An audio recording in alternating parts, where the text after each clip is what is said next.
Hello guys, कैसे हैं आप लोग। मैं सिर्फ हितेश तिवारी। हम लोगों ने जैसे प्रॉमिस किया था कि हम लोग अकाउंट्स का बेसिक्स का सीरीज लेके आएंगे। तो एक्चुअली अभी तक हम लोगों ने 3 वीडियोस डाल दिया है बेसिक्स में से। आज हमारा 4th वीडियोस है, राइट। आज का जो हमारा टॉपिक है, जो हम लोग बात करने वाले हैं बेसिक्स में, सबसे इम्पॉर्टेंट एंड जो आज का क्लास है ना, पूरा थ्योरेटिकल एस्पेक्ट रहेगा। एक्चुअली अभी सब तक थ्योरेटिकली हुआ है, बट आज का भी क्लास क्या है, थ्योरेटिकल एस्पेक्ट ही रहेगा। And the topic name that is accounting concepts. क्या नाम बताओ ना, अकाउंटिंग कंसेप्ट्स। आज हम लोग सिर्फ और सिर्फ अकाउंटिंग कंसेप्ट्स के बारे में बात करने वाले हैं। भैया ये कंसेप्ट क्या होता है, देखना बेटा। अगर अकाउंटिंग कंसेप्ट्स की बात का मतलब मैं ये बोलूंगा, कंसेप्ट मतलब ये कि अकाउंटिंग अजम्पशंस, मतलब क्या है, अकाउंटिंग अजम्पशंस। अकाउंटिंग अजम्पशंस मतलब क्या कि व्हाइल डूइंग द बिजनेस, आप बिजनेस को करने के टाइम पे आपका बिजनेस का पर्सपेक्टिव क्या होता है, आपका थिंकिंग क्या होता है, आप क्या अज्यूम करते हो, ये चीज हम लोगों को बात करता है। तो नॉर्मली अगर इन जनरल सिनेरियो मैं आपसे बात करूं, तो आप नॉर्मली बिजनेस को लेकर क्या मानते हो। देयर आर मेनी कंसेप्ट्स है, बट मैं आपसे नॉर्मली पूछूं, जैसे भी एग्जांपल दो। जैसे मान लो अगर आपने कोई आज के डेट में कोई बिजनेस किया, तो क्या सोच करते हो कि आज करेंगे कल बंद कर देंगे, ऐसा तो नहीं है। आपका मन क्या होता है कि जो भैया मैंने आज जो बिजनेस स्टार्ट किया उसका कंटिन्यूएशन आज के बाद में होता रहेगा। मतलब क्या, आज भी किए कल भी करेंगे परसों भी करेंगे, हाँ कि ना। मतलब क्या, ये कंटिन्यूअस प्रोसेस है जो आप कंटिन्यू करते रहोगे, हाँ कि ना। ये क्या है, ये आपको अजम्पशन होता है ना, राइट। तो यही सारा टर्म्स है इस तरह का जो हम लोग को बात करना है, राइट। तो आइए बिना टाइम गंवाए बात करते हैं। सबसे पहला जो हमारा अकाउंटिंग अजम्पशंस होता है, सबसे पहला दैट इज पॉइंट नंबर 1 जिसका हम लोग बात करेंगे, उसका नाम है सेपरेट एंटिटी कंसेप्ट। क्या नाम है, सेपरेट एंटिटी कंसेप्ट। साथ साथ ही चलेगा सेपरेट एंटिटी कंसेप्ट, ठीक है। या फिर अगर चाहे तो आप इसको प्यार से बिजनेस एंटिटी कंसेप्ट ही बोल सकते हो। क्या बोलोगे, बिजनेस एंटिटी कंसेप्ट ही आप इसको बोल सकते हो। बिजनेस एंटिटी कंसेप्ट आप इसको बोल सकते हो, राइट भैया। और अगर मन करे तो आप चाहो तो सिर्फ अकाउंटिंग एंटिटी कंसेप्ट भी बोल सकते हो। इसको अकाउंटिंग एंटिटी कंसेप्ट भी आप इसको बोल सकते हो। तीनों का नाम तीनों एक ही कंसेप्ट है, राइट। बस नाम अलग अलग है, पुकारने का बोलते नहीं है। जैसे आपका ही नाम देख लो, घर पे अलग, दोस्तों लोग कुछ अलग नाम से बुलाते हैं, हाँ कि ना। आप लोग कुछ समझ आ रहे हो, राइट। तो ये सेम चीज क्या, एक अकाउंटिंग कंसेप्ट है, अकाउंटिंग एजम्पशन है, दैट इज क्या, सेपरेट एंटिटी कंसेप्ट। तो इसको किस किस नाम से आप बुला सकते हो, ये यहाँ मैंने नाम लिखा। भैया इसमें होता क्या, तो ये बताओ ना, ये क्या बोलता है, ये किसके बारे में बात करता है। तो अगर मैं आपको ध्यान से बोलूं तो ध्यान सुनना।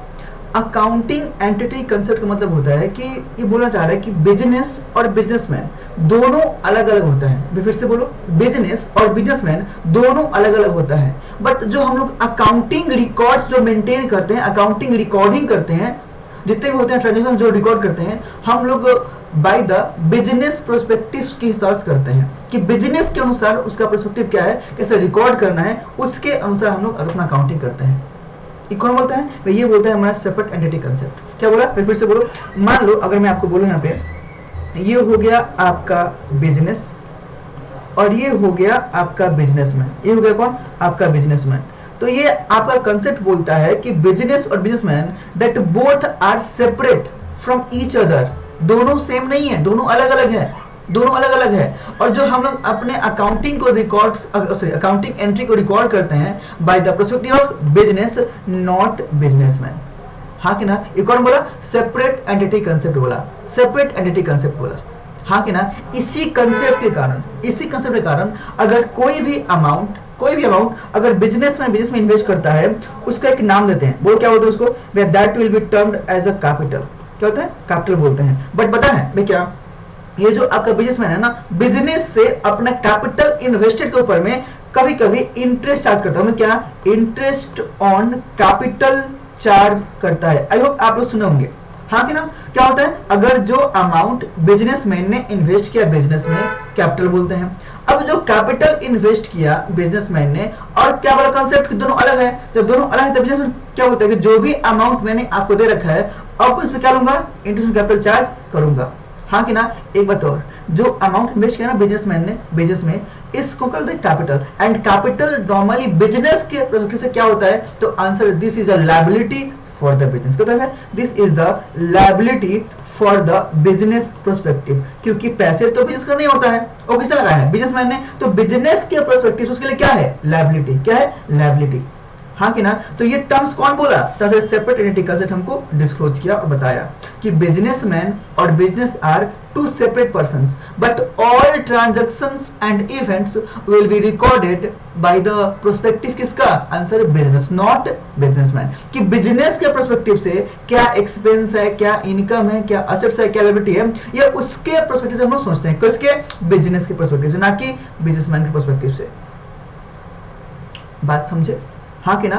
तो एक बार ध्यान है, एक बार मैं फिर से बोल रहा हूं, नॉर्मली अकाउंटिंग एंटिटी कंसेप्ट क्या बोलता है कि business and businessman are two separate and distinct person. वे पर्सन, अरे हाँ जी, बिजनेस जो होता है that will be termed as a artificial person, क्या होता है, इसको बोलते हैं हम लोग आर्टिफिशियल पर्सन, अरे हाँ कि ना, राइट। जैसे मैंने आपको बताया ना टाइप्स ऑफ अकाउंट्स में, हाँ कि ना, पर्सनल और इम्पर्सनल, तो पर्सनल में कितना, 3 अकाउंट, कौन कौन था, नेचुरल, आर्टिफिशियल और रिप्रेजेंटेटिव, भूल गए, हाँ कि ना। तो नेचुरल कौन है, जो मैं हूं, हाँ कि ना। तो नॉर्मली जो बिजनेसमैन होता है ये क्या होता है, this will be termed as a natural personal account, कौन सा, नेचुरल पर्सनल अकाउंट। लेकिन जो आपका बिजनेस होता है वो क्या होता है, आर्टिफिशियल पर्सन होता है। तो दोनों क्या है, अलग अलग होता है, दोनों अलग मानते हैं। और जितना भी आप बिजनेस में ट्रांजेक्शन करते हो, कहां रिकॉर्ड करते हैं, इन the books of business, not businessman. बात समझ आई, ठीक है, this is separate entity concept, right, done है, ठीक है। अगर हम लोग दूसरा कंसेप्ट के बारे में बात करें, जो हमारा दूसरा कंसेप्ट है, and that is money measurement concept. आइए बात करते हैं, that is money measurement concept, money measurement concept, money measurement concept ये क्या है, तो समझो। ये कंसेप्ट बोलता है कि हम लोग अपने बिजनेस में वही ट्रांजैक्शंस और इवेंट्स को रिकॉर्ड करेंगे which can B measurable in terms of money, मतलब कि ऐसा कोई भी ट्रांजैक्शंस और इवेंट्स जो कि मनी में मेजरेबल हो, वही ट्रांजैक्शंस और इवेंट्स हम लोग अपने बिजनेस में रिकॉर्ड करेंगे। अगर ऐसा कोई भी नॉन मॉनेटरी आइटम होगा उसको हम लोग यहाँ पे रिकॉर्ड नहीं करेंगे, कहाँ पे, अपने बिजनेस में। तो वी कैन से दैट कि ओनली दोज ट्रांजैक्शंस और events which can be measured in terms of money that will be recorded in the books of accounts, right. Non monetary transactions और events will not be recorded in the books of accounts. ये बात उन्होंने कौन बोला, money measurement concept, मतलब कि हम लोग अपने बिजनेस में जितना भी चीज हो रहा है, चाहे ट्रांजैक्शंस हो चाहे इवेंट्स हो, अगर हम लोग उसको मनी में मेजर कर पा रहे तो उसको आप यहाँ पे रिकॉर्ड कर लो। अगर आप उसको मनी में मेजर नहीं कर पा रहे हो तो आप उसको रिकॉर्ड मत करो। कौन बोलता है, मनी मेजरमेंट कंसेप्ट बोलता है। बात समझे, तो एक बार साथ बोले, हाँ बोलो। तो ओनली दोज ट्रांजैक्शंस और events which can be measured in terms of money, that transactions or events will be recorded in the books of accounts. Non-monetary transactions or events will never be recorded in the books of accounts. हाँ कि ना। तो अगर कोई भी non monetary items है तो उसको अपने अकाउंट से बुक्स में रिकॉर्ड नहीं करते हैं, बट अगर आपका मॉनेटरी टर्म्स में है तो उसको आप रिकॉर्ड कर लो आराम से, कोई दिक्कत की बात नहीं है, हाँ कि ना, राइट। जैसे आपने गुड्स सेल करना है तो कितने का, 10,000, 20,000 बोलते हैं ना अमाउंट, हाँ कि ना, 10,000, 20,000, तो जो भी अमाउंट है क्या है, आपके पास ऑलरेडी डिस्क्लोज्ड है, राइट। तो उसी अमाउंट को लेके यहाँ पे हम लोग रिकॉर्डिंग करते हैं, शो करते हैं, राइट। बट अगर कुछ नॉन मॉनेटरी है तो उसको रिकॉर्ड करेंगे, आंसर नहीं करेंगे, हाँ कि ना, उसको रिकॉर्ड हमें करना ही नहीं है। बात समझे, ये क्या है, मनी मेजरमेंट कंसेप्ट बोलता है, ठीक है, ठीक है। अगर हम लोग तीसरा टर्म्स के बारे में बात करें, तीसरा that is going concern concept, going concern concept, going concern concept. ये क्या होता है, ये कंसेप्ट बोलता है, अगर मैं आपको एक बार में समझाऊं, आपने मूवी देखा है जब तक है जान, हाँ पे देखें, देखा हो ना, शाहरुख खान वाला, आंसर हाँ। तो मैं यहाँ बोलूंगा जब तक है जान नहीं, जब तक है जहान। क्या बोला, जब तक है जहान, मतलब ये कंसेप्ट बोलता है जब तक है जहान आपका बिजनेस चलता जाएगा। जैसे अभी थोड़ी देर पहले मैंने आपको था ना एक एस्टिमेशन, एक अजम्पशन, मतलब क्या, अगर आपने आज बिजनेस किया तो आप क्या सोचते हो कि बिजनेस आज स्टार्ट करोगे कल बंद कर दोगे? ऐसा नहीं भैया, मैं ये सोचता हूँ कि अगर मैंने आज बिजनेस स्टार्ट किया तो ये कंटिन्यू जाएगा। आज छोटा सा दुकान है तो कल और बड़ा, कल और बड़ा, और बड़ा, हाँ कि ना, उसके बड़ा बड़ा बड़ा मतलब क्या और बड़ा बिजनेस करोगे, हाँ कि ना। ये कौन बोलता है? गोइंग कंसेप्ट, ये बस थिंकिंग होता है, हाँ कि ना। तो ये कंसेप्ट बोलता है कि हम लोग अपने बिजनेस में जितने भी वर्क करते हैं, दैट इज क्या, it is a continuous process. अगर बिजनेस आप सुनो ना, अगर बिजनेस आप एक दिन करो 2 दिन ना करो, मतलब एक दिन शॉप ओपन करो 2 दिन बंद रखो, तो क्या आपका बिजनेस ग्रोथ होगा? ऐसा नहीं होगा, हाँ कि ना। तो अगर ये चाहते हो कि आपका बिजनेस पूरा ग्रोथ करे, आपका assumption क्या होता है कि दैट विल कंटिन्यूअस प्रोसेस, जो आपके बार बार करना पड़ेगा। फॉर क्या इनडेफिनिट पीरियड, मतलब क्या, उसका पीरियड नहीं है कि आप कब तक चलाओगे, हाँ कि ना। जब तक है जहान, हाँ कि ना, जब तक दुनिया है तब तक आपका बिजनेस कंटिन्यू रहेगा, हाँ कि ना। जैसे एग्जाम्पल दो ना, मान लो एक कंपनी है, तो बहुत सारा कंपनी है, जैसे एक ले एग्जाम्पल रिलायंस कंपनी। बोल रहे बेटा, इस कंपनी के फाउंडर कौन थे? पता है क्या? Who is the founder of this company? भैया हमको पता है कौन, धीरू भाई अंबानी। कौन थे?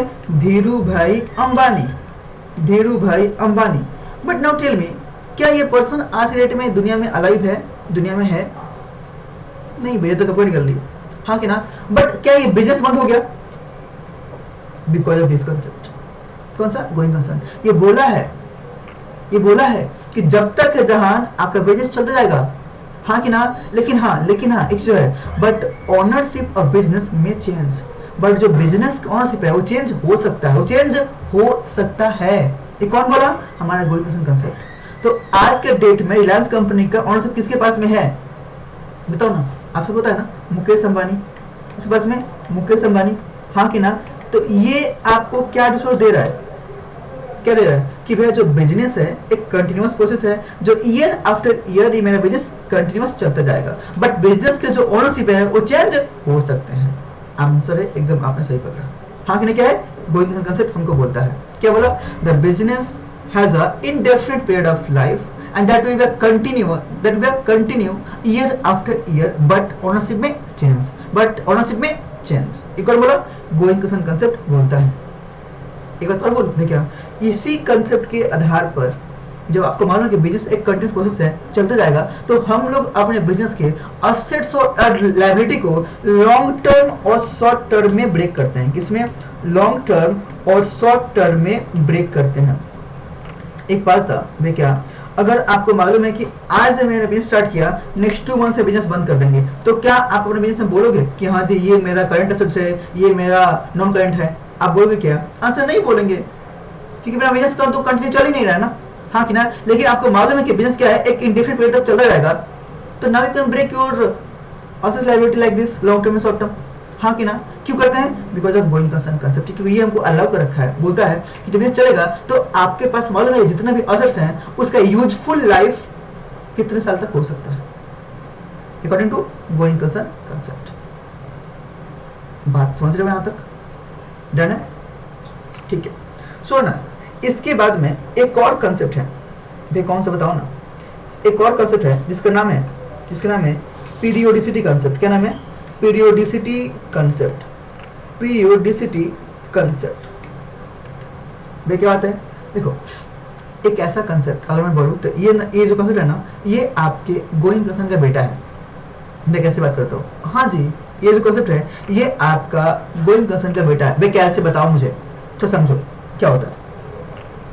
पीरियोडिसिटी कंसेप्ट का मतलब होता है, ये बोलना चाह रहा है कि आपने पहले बोला कि बिजनेस क्या है, इंडेफिनिट पीरियड तक चलता जाएगा, उसका कुछ लाइफ फिक्स नहीं है, अनलिमिटेड लाइफ तक चलता जाएगा, ठीक है, आंसर हाँ। बट ये कंसेप्ट आगे बोला कि सुनो, अगर आप बिजनेस सिर्फ कंटिन्यू चलाते जाओगे तो आप अपने बिजनेस का नेट रिजल्ट, मतलब बोलते हैं ना कि नेट इफेक्ट आपका क्या हो रहा है बिजनेस में, आपको कैसे मालूम होगा कि आपके बिजनेस का पोजीशन कैसा है, आपने कितना प्रॉफिट कमाया, कितना गवाया है, ये सारी चीज कैसे निकालोगे, कब निकालोगे? टाइम तो होगा ना, आंसर है हाँ। तो उस टाइम को प्रिस्क्राइब करने के लिए क्या आया? एक कंसेप्ट है, दैट इज क्या? वेलोसिटी कंसेप्ट मतलब क्या, जो आपका बिजनेस का लाइफ अनलिमिटेड है, उस अनलिमिटेड लाइफ को एक छोटा छोटा पीरियड में तोड़ दिया, जिस पीरियड के अंदर का सारे ट्रांजेक्शंस और इवेंट्स का नेट रिजल्ट को चेक करता है अकॉर्डिंग टू वेलोसिटी कंसेप्ट, कि आपके बिजनेस में कितना का प्रॉफिट, कितने का लॉस हुआ, असेट्स जो है आपके बिजनेस का पहले कितना था और आज कितना है, कितना ग्रोथ, कितना डिक्लाइन हुआ, ये सारे टर्म्स के हम लोग चेक कर सकते हैं। कहां से? According to velocity concept. मतलब क्या, अपने बिजनेस का एक रिजल्ट को देखने के लिए, एक इफेक्ट को देखने के लिए हम लोग अपना काउंटिंग जो करते हैं एक पीरियड वाइज करते हैं, हाँ कि ना। That period can be your half yearly, yearly, whatever you feel like, वो आपके हाथ में, जो मन में आप चूज कर सकते हो। बट नॉर्मली देखा जाए तो ये आपका ईयरली बेसिस पे होता है। देखो ना कि हर कंपनी अपना पूरे साल में ट्रांजैक्शंस और इवेंट्स करती है और लास्ट में निकलते नेट जर्नल क्या, प्रॉफिट और लॉस देखती है, हाँ कि ना, कि पहला असेट्स कितना था, अभी कितना है, राइट। तो ये चीज इफेक्ट हमको यहाँ देखने को मिलता है, कहाँ पे, आपके वेलोसिटी कंसेप्ट में। बात समझ पा रहे हो, हाँ कि ना। तो यहाँ तक की क्या बात क्लियर है, राइट। एक बात और भैया, ये जो आपका पीरियड है, जो मैंने बोला that can be yearly, half yearly, right. But इसमें एक बात मुझे और बोलना है, नहीं क्या, जब पीरियड होता है ना, जो पीरियड जो जिसमें मैं बात कर रहा हूँ नॉर्मली ईयरली होता है ना, तो इस ईयरली में भी दो तरह का नॉर्मली अकाउंटिंग ईयर प्रचलित है। मतलब क्या भैया, ज्यादा मार्केट में, जैसे भैया एक ईयर होता है, आप लोगों ने शायद सुना होगा मे बी, एक होता है आपका कैलेंडर ईयर, क्या होता है, कैलेंडर ईयर, राइट। और दूसरा होता है आपका फिनेंशियल ईयर। मैं फिर से बोलो, मैंने बोला एक होता है आपका कैलेंडर ईयर, दूसरा होता है आपका फिनेंशियल ईयर। मैं बोलो, कैलेंडर ईयर वो ईयर है जो आपका 1 जनवरी से लेकर 31 दिसंबर तक कंटिन्यू होता है। This year will be termed as a calendar year. मतलब क्या, एक ऐसा ईयर जो आपका 1 जनवरी को स्टार्ट होता है, 31 को खत्म होता है, उसे क्या बोलेंगे, उसको बोलेंगे कैलेंडर ईयर। क्या बोलेंगे उसको, कैलेंडर ईयर हम लोग बोलेंगे, ठीक है। बट कुछ ऐसे ईयर हैं, जैसे भैया मान लो अगर मैं आपको बोलूं कि एक ऐसा ईयर जो आपका 1 अप्रैल को स्टार्ट हुआ और 31 मार्च को खत्म होता है, ऐसे ईयर को बोलते हैं क्या, वैसे ईयर को बोलते हैं हम लोग फिनेंशियल ईयर। क्या होते हैं, फिनेंशियल ईयर, क्या होता है, फिनेंशियल ईयर। तो नॉर्मली आपके बिजनेस में ये दो में से कोई भी एक ईयर्स फॉलो हो सकते हैं, पीरियड वाइज आप चूज कर सकते हो। भैया इसके लिए मुझे कुछ और अब करना है, आपकी मर्जी है, कर लो, हाँ कि ना। बट नॉर्मली बड़ी बड़ी जो कंपनी होती है, जो बिजनेस होती है, वो नॉर्मली वो लोग फिनेंशियल ईयर चूज करते हैं। कौन सा, ये ईयर। क्यों, क्योंकि देखना बेटा, नॉर्मली आपकी जो गवर्नमेंट है बजट कब लाती है भैया, मार्च में और अप्रैल में लाती है ना बजट, हाँ कि ना। तो उस टाइम पे गवर्नमेंट को टैक्सन पे करते हैं। तो अगर आपका फिनेंशियल ईयर और अकाउंटिंग ईयर, सुनना, फिनेंशियल ईयर और अकाउंटिंग ईयर दोनों सेम रहेगा ना, तो आपके बुक्स ऑफ अकाउंट्स को मेंटेन करने के लिए अलग से मेहनत नहीं करना पड़ेगा। भैया मतलब क्या बोलना चाह रहे हो, देखो, अगर आपका जो आप अपने बिजनेस में अकाउंटिंग ईयर अलग रखे हो, हाँ कि ना, वो आप अलग रखे हो। जैसे मान लो आपने अकाउंटिंग ईयर चूज किया कौन सा, 1 जनवरी से 31 दिसंबर।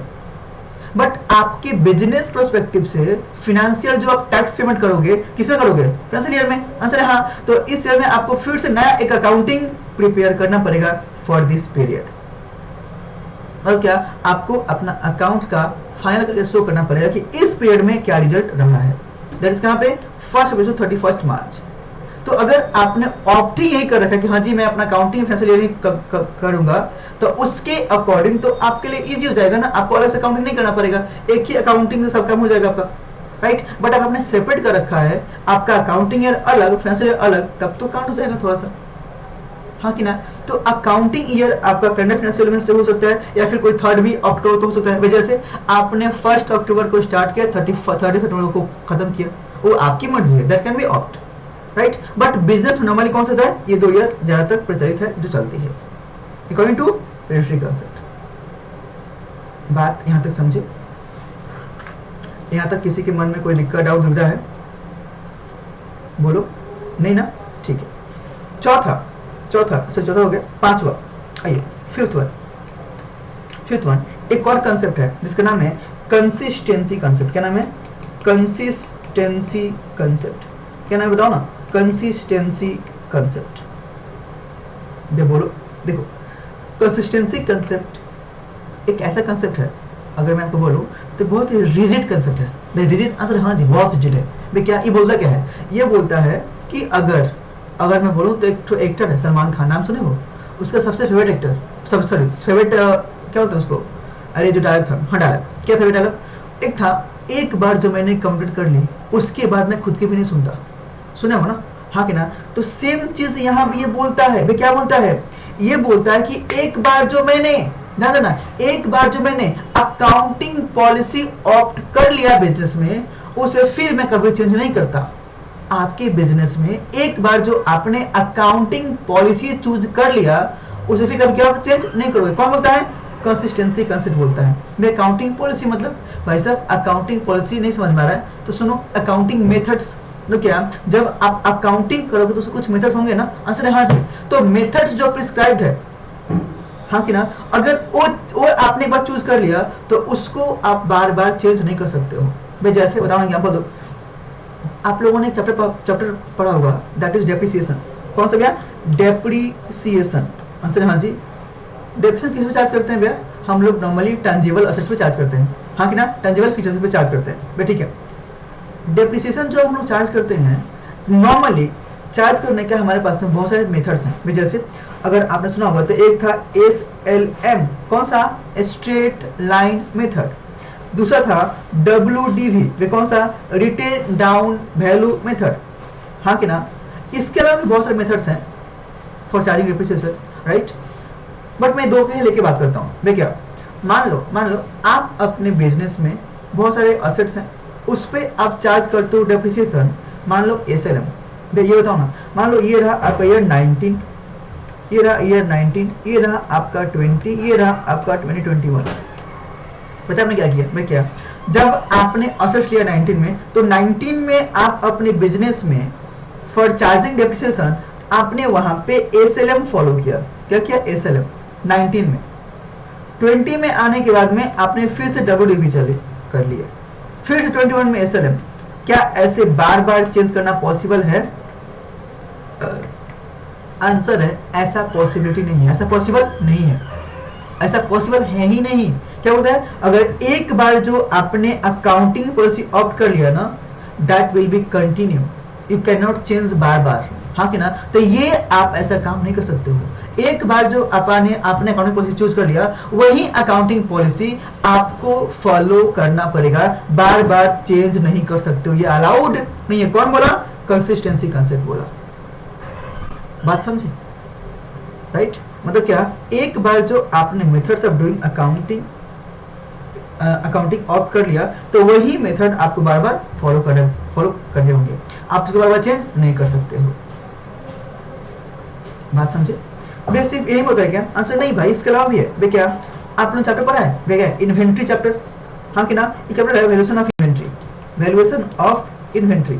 बचपन में भी नाम सुना होगा, हाँ कि ना। तो इन्वेंट्री को वैल्यू करने के लिए भी आपके पास में बहुत सारे मेथड होते हैं। जैसे एक होता है आपके पास में FIFO, आंसर है हाँ।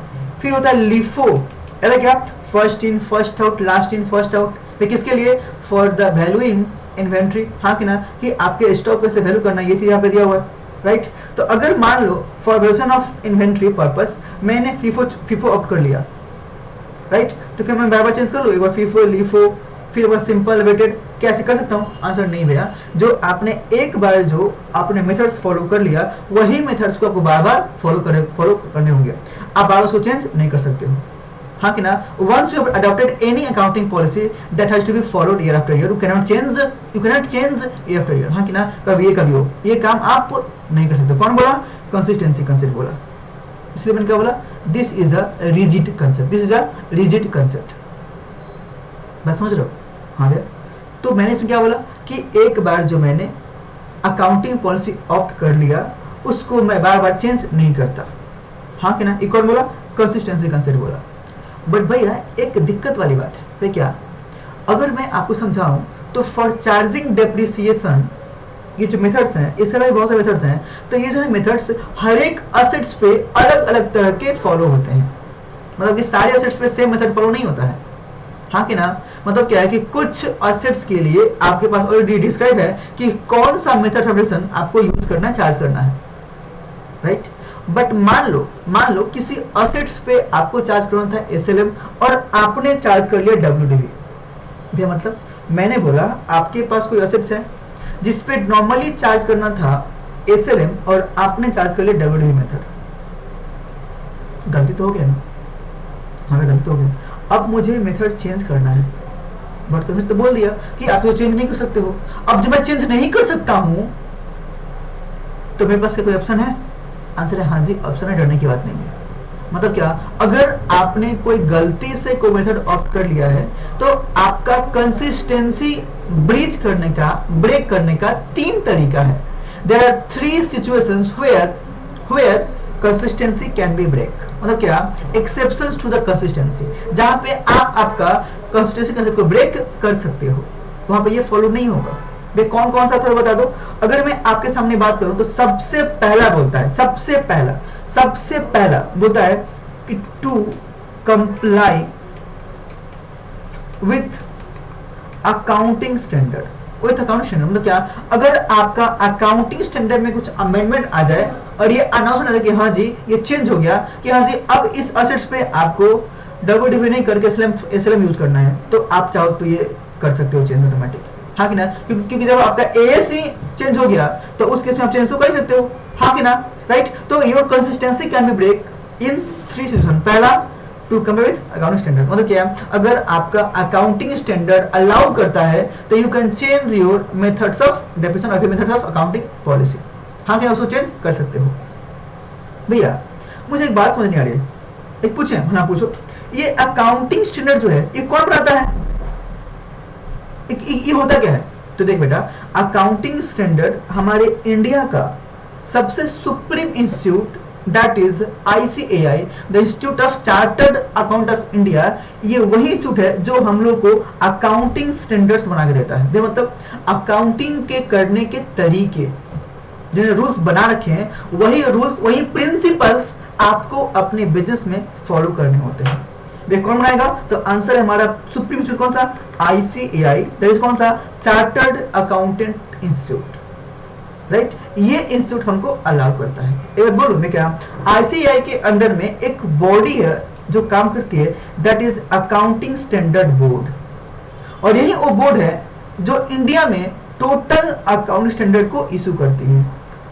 भैया do you have any idea कि अभी तक इसने कितना इशू किया है? आंसर है हाँ जी, अभी तक हमारे इस इंस्टीट्यूट ने 32 अकाउंटिंग स्टैंडर्ड इशू किए। कितना? 32 अकाउंट स्टैंडर्ड इशू कर रखे हैं जो हमारे इंडिया में फॉलो होता है, राइट। तो अगर इस अकाउंट स्टैंडर्ड में कोई चेंज आता है तो यस, आपका कंसिस्टेंसी ब्रेक हो सकता है, चेंज हो सकता है, राइट। ठीक है।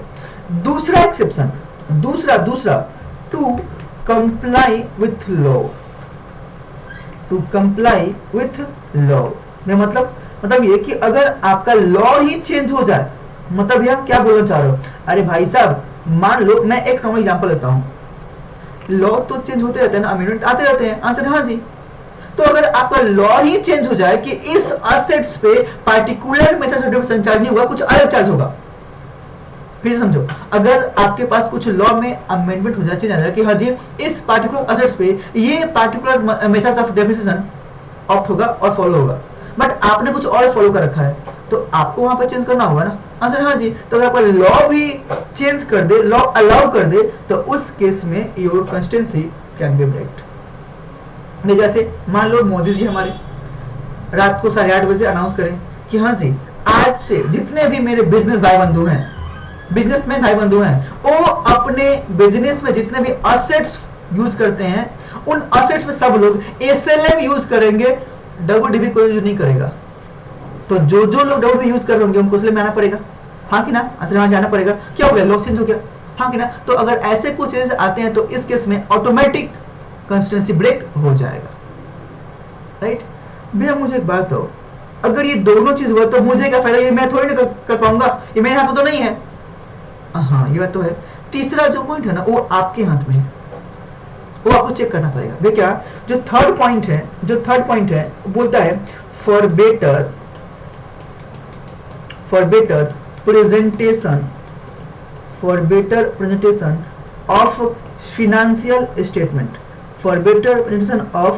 Financial statement, for better presentation of financial statement. हाँ कि ना, अगर आपको लगता है कि आप अपना मेथड्स ऑफ अकाउंटिंग पॉलिसी को चेंज करोगे, मेथड्स ऑफ अकाउंटिंग चेंज करोगे, तो आपको लगता है कि हाँ जी आपका बिजनेस का फिनेंशियल स्टेटमेंट मतलब क्या, profit and loss account and balance sheet का पोजीशन अच्छा हो जाएगा, तो उस केस में आप चाहो तो कंसिस्टेंसी को ब्रेक कर सकते हो। ये आपके हाथ में है। कब? ये तभी फॉलो क्या, ये तभी आप कर पाओगे जब आपको लगता है कि अगर आपने कंसिस्टेंसी का ब्रेक किया, मेथड चेंज किया, तो आपका financial statement of your business will be look good, मतलब क्या अच्छा हो जाएगा, तो पोजीशन अच्छा दिखेगा। हाँ कि ना, तो इस केस में चाहो तो आप कंसिस्टेंसी ब्रेक कर सकते हो। हाँ कि ना, तो नॉर्मली यहाँ पे क्या बात हुआ भाई, नॉर्मली आपने सबसे पहले बोला कंसिस्टेंसी कंसेप्ट बोलता है कि आपने एक बार जो अकाउंटिंग पॉलिसी चूज कर लिया उसे फिर और भी चेंज नहीं कर सकते हो, that will followed year after year same accounting policy, right. But अगर आपने कुछ गलती कर दिया फिर आपको चेंज करना है, तो आपको चेंज करने के पास 3 एक्सेप्शन है। कौन सा? पहला, अगर आपका अकाउंटिंग स्टैंडर्ड अलाउ करे तो आप चेंज कर सकते हो। दूसरा, अगर आपका लॉ अलाउ करे तो चेंज कर सकते हो। तीसरा, for better presentation of financial statement. हाँ कि ना, तो ये 3 केस में आप चाहो तो आप अपना कंसिस्टेंसी कंसेप्ट का ब्रीच कर सकते हो। हाँ कि ना, ये यहाँ पे बात करता है किसके लिए? कंसिस्टेंसी कंसेप्ट के लिए।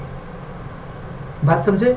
नॉर्मली क्या है, अलाउ नहीं करता है, एक बार जो आपने ऑप्ट किया वही आपको ईयर फिर फॉलो करना है।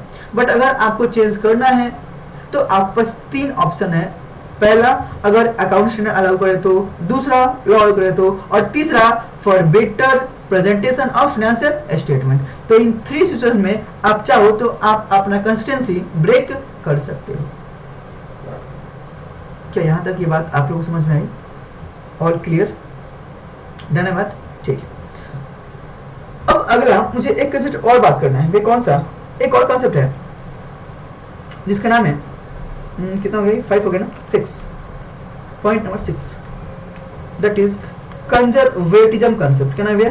Conservatism concept. कंजर्वेटिज्म कंसेप्ट आप चाहो तो इसको प्रूडेंस कंसेप्ट बोल सकते हो, इसको प्रूडेंस कंसेप्ट भी आप इसको बोल सकते हो। प्रूडेंस कंसेप्ट आप इसको बोल सकते हो। हाँ कि ना, कंजर्वेटिज्म या प्रूडेंस भाई क्या होता है? देखना, मैं बोलता हूं ये जो है ना, ये जो आपका कंसेप्ट है, ये आपका डरपोक कंसेप्ट है।